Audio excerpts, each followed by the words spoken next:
همیشه بلند پرواز باشین. در بلند پروازی همیشه دو تا گزینه دارین، یکی این که تخیل زیاد بکنین و دوم این که رویا پردازی بکنین. برای رویا پردازی و تخیل کردن شما مالیات پرداخت نمی کنیم. و دوم این که افراد با رویا پردازی کوه ها رو جابجا میکنن. خب ولی ارزم موضوع با ساتون که یه ارتباطی داره با دنیای حقیقت.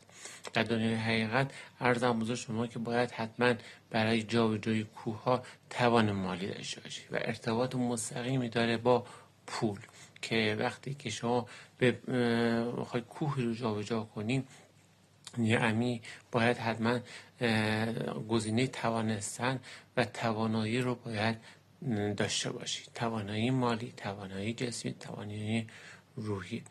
و توانایی مالی از همه مهمتر هست.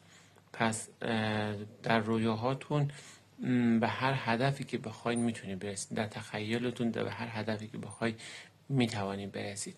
اما در حقیقت در دنیای واقعی این گزینه ها هزینه بر و ارزم موضوع